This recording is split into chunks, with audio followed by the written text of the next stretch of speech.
Locked On Blues, your daily podcast on the St. Louis Blues. Part of the Locked On Podcast Network, your team every day.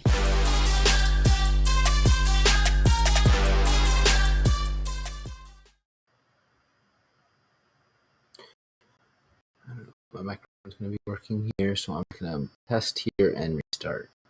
JTAP. Oh, perfect. My audio was being a little weird at the beginning. Can you tell me if my microphone sounds good before I get going?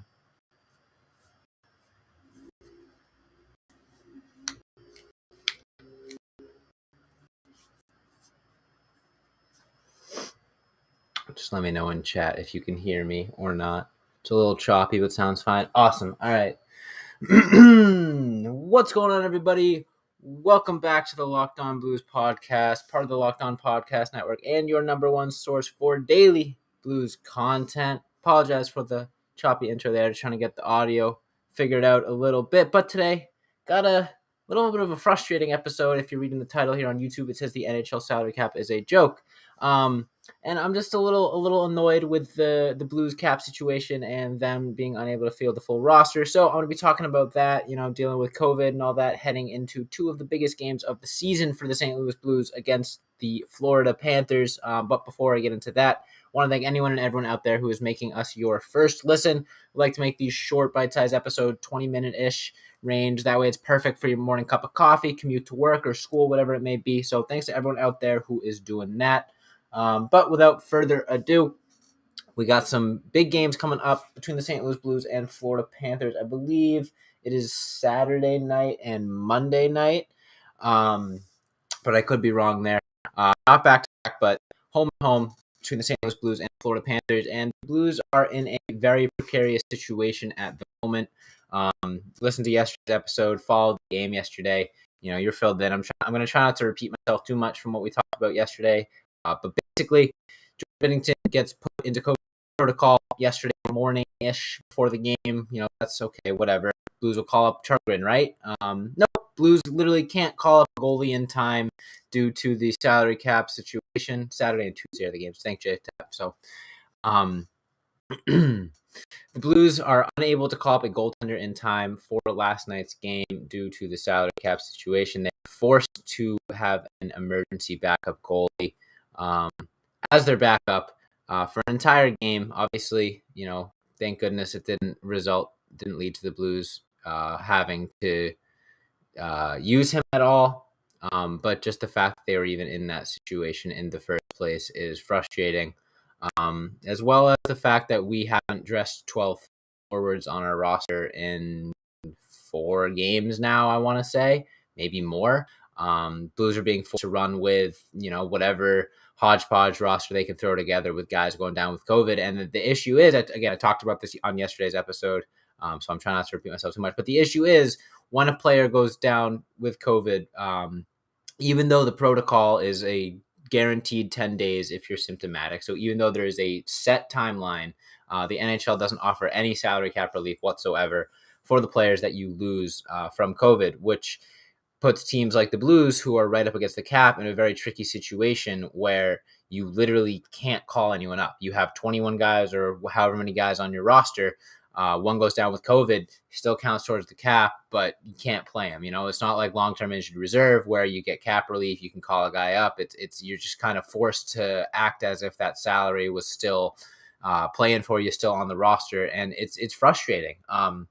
I tweeted out something yesterday that got surprisingly a little more backlash than I expected. I tweeted out that it's kind of ironic that the Blues are being forced to use an emergency backup goalie due to cap against a team that was $20 million over the cap last season in the Tampa Bay Lightning. Obviously, that wasn't me trying to say, the illegitimate cup, they didn't deserve to win, whatever.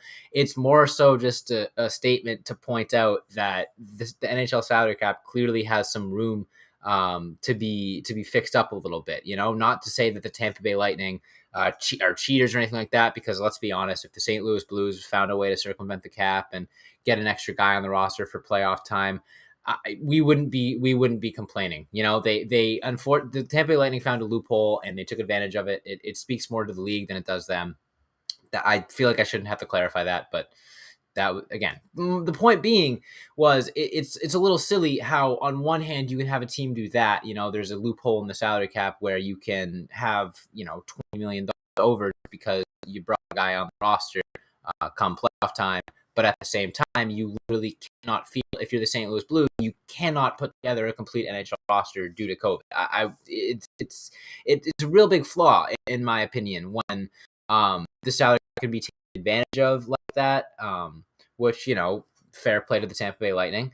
They found the rule, they exposed it. I'm not trying to call them cheaters, but that's an issue with the salary cap right there. And then not only do we not see a change in that, we also see another glaring issue in the salary cap where, obviously the NHL knew that players would be getting COVID this season. That's no secret. And they also knew that, players would be missing time due to COVID. The fact that there's no 1 year loophole or 1 year, little asterisk. If you lose a player to COVID, you get this much money back. No preparations for that. We haven't really seen it affect the rest of the league a whole lot yet, but then again, we have been seeing teams like the Islanders get games postponed. And I don't know what it would take for the Blues to get games postponed at this point.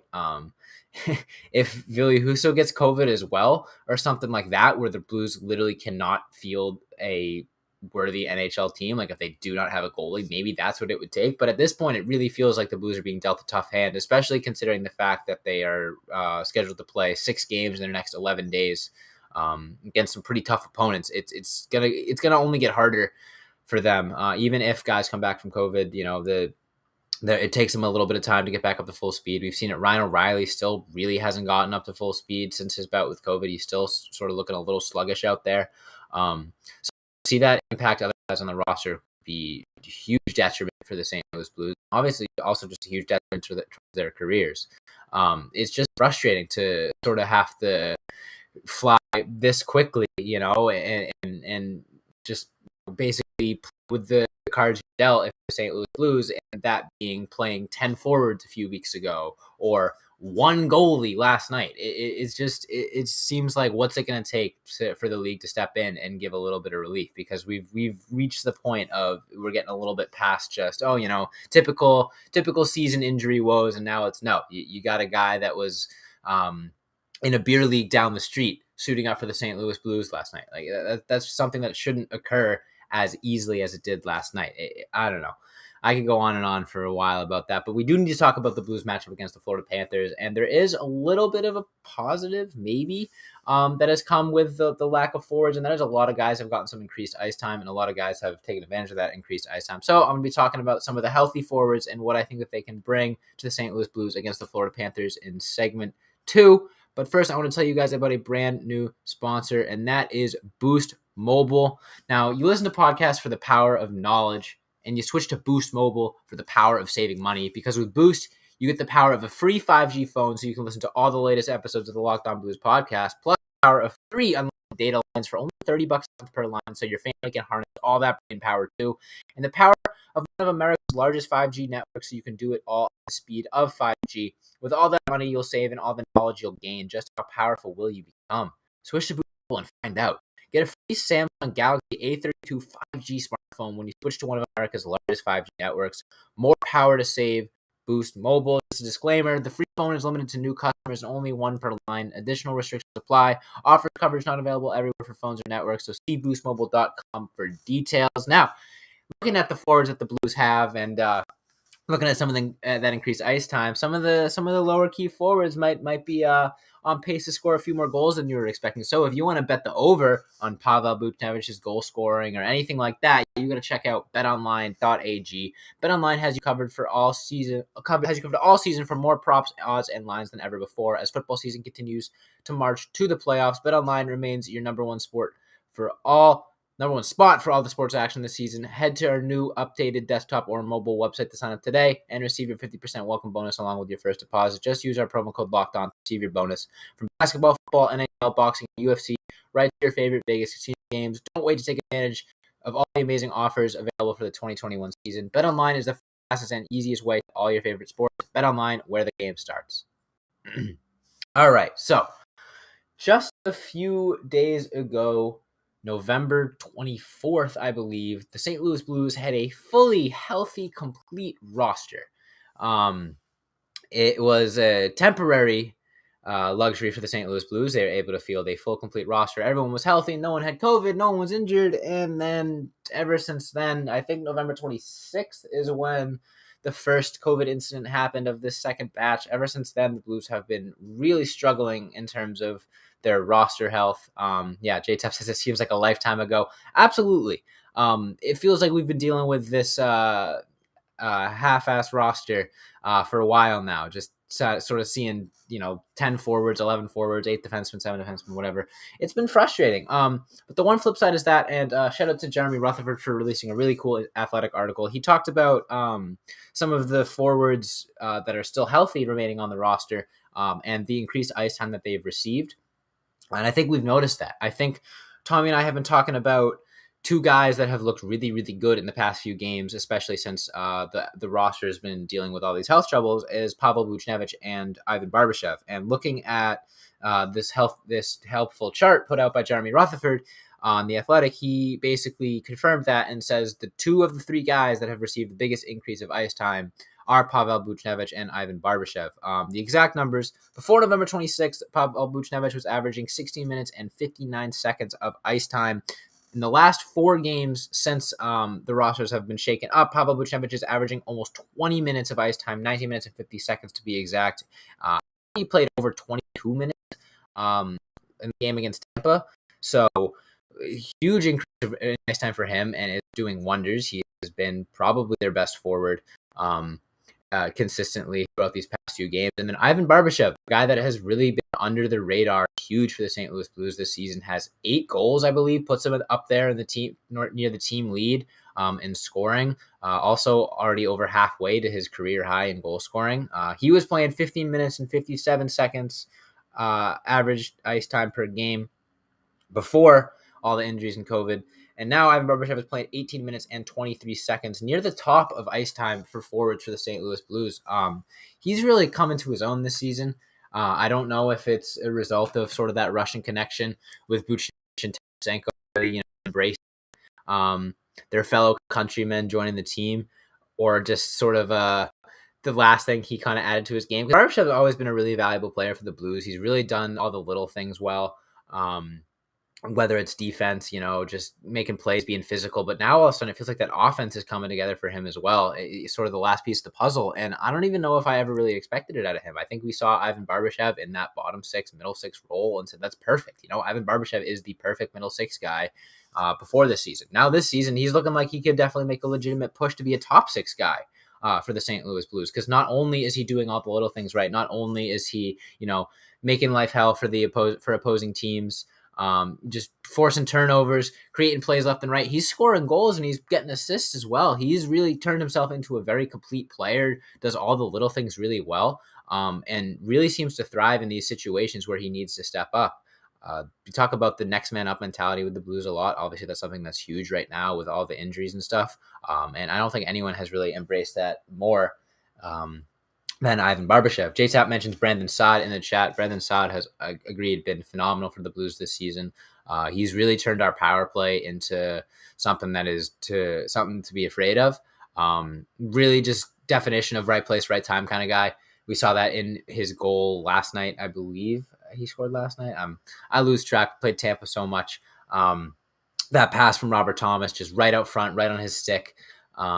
Perfect place. It's such a luxury to have a guy like that on your power play and on your team in general, just because he makes his line mates look so much better. He finishes opportunities so well. His shooting percentage, I haven't checked it lately, but he was shooting at like a 25% clip this season. He is so efficient. When he gets scoring chances more often than not, he's going to either score or become pretty dang close to scoring. He's been a super valuable player as well. A guy that stepped up huge for this team. In the absence of the rest of the forwards. Ryan O'Reilly has seen a large increase in ice time as well. I think he's put it together defensively a little bit more. And he also obviously came in clutch in that shootout with the huge goal. I think he's putting the pieces together a little bit. I still think he's a little slow due to COVID and all that. Can't really blame him too much. It's a huge struggle to come back from that, especially if it's got lingering effects. So I'm not surprised to see him sort of come back slowly. But I think by the end of the season, once he continues to build momentum, he's going to once again establish himself as the most or one of the most valuable players on this team. That being said, though, I do want to talk about the Panthers, or more so the Blues, and how I think that they can rally and beat a team like the Panthers, because the Panthers have been one of the hottest teams in the NHL. I want to pull up their record real quick because I know that they're near the top. I'm not sure how the standings have shaken out since the last time I checked, but let's see. Florida Panthers are in the top of the NHL, tied with the Toronto Maple Leafs. They have 16 wins, 4 losses, and 3 overtime losses. Outscoring opponents by a lot. They got a plus 25 goal differential. They've been a really, really good team. And it's going to be tough for the Blues to beat them. They've struggled on the road, which is one thing, but St. Louis Blues coming into Florida on tomorrow, early afternoon game against a team that is, let's see, they are 13-1 at home. Yeah, 13-1 at home. Going to be a huge, huge test. You obviously want a series like that realistically. Not expecting them to go in and get 2 wins as much as I would love that. Looking at that, you hope that they split 4 points. But that being said, you really can't let the Panthers take control of the game tomorrow because they are so good at home. And if they really dominate the Blues tomorrow, then they're going to come into St. Louis on Tuesday with a whole lot of confidence. It's going to be a whole lot harder to win. So if you're the Blues, you got to kind of look at Saturday as almost leg 1 of a 2-leg gauntlet against one of the toughest teams in the NHL, because you got a bit of time to figure them out. You got against at home. You'd like to think by the time the second game rolls around, their play style, what they're going to do, and you'll be able to play better. But that being said, you can't afford to take any time because they're a team that is not going to give you any sort of relief in terms of their attack. They are a very, very strong team. And if Blues come out passive tomorrow, it's going to be a real tough time for them. But I think that they're going to hold their own. Ville Husso's looked really, really good. I think he's going to rise to the occasion as well. We'll be talking about all that and more keys to the game. But first, I want to tell you guys about our good friends over at Built Bar. This holiday season, you got to grab the protein bar that tastes like a candy bar, or sometimes even better than a candy bar, to be honest, and that is a Built Bar. Filled with so much holiday goodness, rich with decadent flavor, covered in chocolate, but amazingly low in calories, sugar, net carbs, and fat, and high in protein. You get the best of both worlds, delicious and healthy. There are so many flavors, you'll have a hard time choosing. Would you rather have a raspberry, mint brownie, cherry, or double chocolate? That's a tough choice. Cookies and cream or peanut butter brownie? I don't even know the answer right now off the top of my head. Built Bar gives you that extra fuel. You need to bust down those mall doors and battle all the holiday shoppers. Or if you're just standing in the shopping lines, you're bored, you need a little snack, but whip a Built Bar out of your pocket. Give you a little extra something to get going.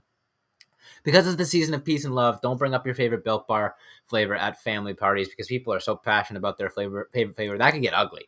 You friends with Santa? Well, tell Santa to throw Built Bars in stock. So many flavors. They make anyone's Christmas morning a happy one. Want to cozy up something one secret that I tried? If you dip your Built Bar into a delicious cup of hot chocolate, oh my goodness, it makes it even better. It melts a little bit. It kind of turns it into a warm, gooey dessert. It's so tasty.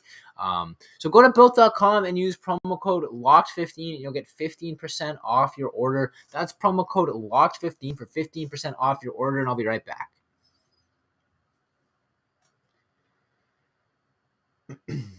All right. So, JTAP, you pointed something out in chat. You kind of read my mind of how I wanted to take this segment. We've talked about the word trap game a lot for the St. Louis Blues this season, and that's sort of a game where you come in and you don't give the opponent the proper attention that they deserve. You sort of underestimate them a little bit, and it leads to you underperforming. So that being said, if you're the Florida Panthers, hottest team in the league, playing your best hockey that you've played in years, dominating at every end of the ice, you see a team like the St. Louis Blues coming in for an early afternoon game on a Saturday, super depleted roster, 11 forwards, 7 defensemen, some no-name Ville Husso in net. Obviously not to us, but to them, they've probably never heard of him. Jokes, of course. Could definitely be a trap game for the Florida Panthers. Anytime you're playing an NHL team, you got to bring your all. We saw that against the Arizona Coyotes a couple weeks ago, in that so fun loss when they had 1 win. Blues could really take advantage of tomorrow and say, you know what, our roster's depleted. No one's really projecting us to come out and dominate a team like the Florida Panthers or even beat a team like the Florida Panthers. But they have a strong identity. They've really been coming to their identity lately. They've been playing consistent hockey. Obviously, it's been difficult to play consistent hockey with the injuries, with all the guys going down to COVID. But adversity does a thing with sports teams, hockey teams, where it can kind of make them better. We've seen that in the past. Look at the cup run from a few years ago. Nothing kind of. If there was one common theme of that season before, the Blues started getting good, it was adversity. Everywhere you looked, it was adversity. Guys going down with injuries, tough losses, goalie underperforming, got to call up some random guy from the AHL named Jordan Binnington. It was adversity everywhere. And this is definitely the toughest adversity the Blues have gone through probably since then. They've really, hadn't really changed the roster up a whole lot since that cup run. Played really well in the regular season just to falter out in the playoffs. Hadn't really seen a time in the regular season for the Blues where we were really concerned about, them battling through it. And I think we've seen, especially in the two Tampa games, even though the second one you didn't have, or the first one you had Binnington, I think we really seen a Blues team that is willing to respond to adversity this year. They came out and they came back from a 3-0 deficit against the Tampa Bay Lightning, won that game in a shootout, and then dealing with Jordan Binnington and Justin Falk going into COVID protocols. COVID protocols, that's a good one. Going into COVID protocols hours before the game, and really coming out and giving a performance to be proud of. Obviously, they didn't get the win in that Tampa game, but they got close. It was a tie game with 10 minutes left. Did a good job of battling back. Didn't really let Tampa dominate the game at any point. There's no reason to believe that this is going to be something that is going to really, derail the Blues season. That being said, they could very easily come out and lose both of these games against the Florida Panthers. But it's just about battling. It's just about being in these games and showing that if they can hang with a team like the Florida Panthers while their roster is this depleted, then come playoff time, when you hopefully, knock on wood, have a full healthy roster, then who knows what this team can do. Given opportunities for guys like Pavel Buchnevich to step up and play more ice time and build confidence. A guy like Ville Husso, for the first time in his career, really bearing the load of a starting NHL goalie, and so far he's been up to the task. Guys like Brandon Saad, who in the locker room, come into one of the best goal scorers. A guy like Vladimir Tarasenko, who's had a really, really strong season and might be changing his mind in terms of whether or not he wants to get out of here as quickly as possible. Jay Tepp says it perfectly. Could be a jumping path for the confidence of the St. Louis Blues. Absolutely. If the Blues can come in and not even necessarily win, not even necessarily beat the Florida Panthers, but if they can come in and play confident, consistent hockey against a team as good as the Florida Panthers, given their circumstances, then there's no reason why the Blues can't, look back at this when they have a fully healthy roster. They can look back and say, hey, remember when we played the Panthers and Lightning for a week straight, when we had a roster that was in shambles and we won 2 out of 4 games, or we won 2 out of 4 games, or we won even 1 out of 4 games, whatever. If they can look back on this stretch of games and say, this is how we performed against some of the best teams in the NHL, when our roster was, in absolute shambles, then it is absolutely something that they'll be able to look back at and just use as a confidence point. If we can do anything sort of mentality. And I think we've seen the Blues step up to the plate in terms of adversity this season. I don't really think we've seen them come into a big game like this and struggle. We have obviously seen the St. Louis Blues, struggle in games that they should win against teams like the Arizona Coyotes. I'm probably going to be referencing that game for the rest of the season. But at the same time, we've seen them, stay in games that they have no business being in. We've seen them beat teams that they have no business beating, come back from leads that they have no business coming back from. So this team has that little special something. It doesn't happen every year. We don't have that. You don't have that magic every year of the team being kind of special. It doesn't obviously necessarily mean they're going to win a Stanley Cup, but it means that you can't look at them face value. This is a Blues team that you can't really look at face value this year. That's been true on both ends of the spectrum. There have been times when we think they should be dominating and they've struggled, and that's sort of the dang. You can't look at this team. You can't necessarily judge a book by its cover in the sense that they're not always going to be as good as you want them to be. But the flip side of that is coming out against the Tampa Bay Lightning 2 nights ago. With the roster as depleted as they did, I fully expected them to get blown out, not look like they belonged in that game. And there they were, 10 minutes left in that tie game. Power play still looking dominant, looking like they belong in, with the Tampa Bay Lightning, look like they could hang with them in a 7-game series, all that stuff. So this team continues to prove me wrong. and continues to prove, I think, a lot of the doubters wrong. And I have no reason to believe that they're not going to do that against the Florida Panthers. That being said, it's going to be tough. It's going to be, it definitely, grows. Or the fatigue definitely grows during a time like this. Just not only are they playing 6 games in 11 days, but you also have all these guys with all the increased ice time. It's gonna take effect on them. We'll probably see it, over these next few weeks. We'll see a Blues team that looks pretty tired. Because that's just the fact of the matter. So it might be a little rough sailing here while the Blues sort of deal with this. But again, it's just about maintaining that identity and playing Blues hockey. If they are able to, can finally look consistent for the first time this season. I was talking about before the first Tampa game that the Blues hadn't won 2 games in a row in forever. They did it. Could have won 3 games in a row, especially, with that last game against Tampa. It really feels like they're playing consistent hockey for the first time in a while. Haven't seen a poor game out of them in a long time, knock on wood. They've been playing good hockey, plain and simple. So they continue to play good hockey. It's going to be a blessing when those guys come back, when Binnington comes back, when Shen gets fully healthy, when Sundqvist gets fully healthy, when O'Reilly gets fully healthy, when they can field 12 forwards, all that stuff is just going to be the cherry on top. But as long as the Blues continue to play good hockey, I think they're doing the best they can given the cards that they're dealt. And it's tough to evaluate, what to expect from this team right now, given all the injuries and COVID and all that. So gonna be a big test for the Blues against the Panthers. I'm expecting them to continue to roll, continue to build momentum. Whether that means they get 2 wins or just hang in the games and look like they belong, we'll see. I'm hoping it means 2 Ws. That would be amazing. That would be a huge, huge turning point for the season, but we'll see. And if you want to follow along with me and Tommy, who will be editing this tonight. Hi, Tommy. You make sure you follow us on whatever podcast platform you're listening to. Leave a review if you're feeling so kind. And if you want to watch on YouTube and join the chat like JTap or anyone else, make sure you subscribe to us on YouTube at Locked On Blues. Hit that notification bell. That way, whenever we go live with an episode, you get notified. You can join. You can jump in the chat, have your question read live on air, and help me not ramble on for 25 minutes. Give me some extra topics to talk about. I love it so much. It truly means the world when you guys come in and chat with us. Makes these episodes so much more fun. Follow us on all of our other socials, Instagram, Twitter, TikTok, and Facebook at Locked On Blues. You can follow my Twitter at Josh Hyman NHL. Follow Tommy on Twitter at Twelcher15. Thanks, everyone, so much for listening. Hope you guys have a great weekend. And as always,